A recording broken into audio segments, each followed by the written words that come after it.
100 দিনের পরিশ্রম কেউ মনে রাখে না। একদিনের অলসতা মানুষ মনে রাখে। 100 দিনের ত্যাগ তিতিক্ষা কেউ মনে রাখে না। একদিনের নিজেকে নিয়ে ভাবাটা মানুষ মনে রাখে। 100 দিনের আবদার রাখলে কেউ মনে রাখে না। একদিনের আবদার না রাখা মানুষ মনে রাখে।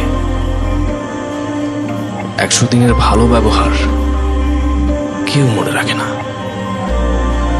একদিনের রাগ মানুষ মনে রাখে। মানুষ মনে রাখে, রাখবেই। মানুষ তো তুমি দেখছো তাকে, ভাবছো তাকে।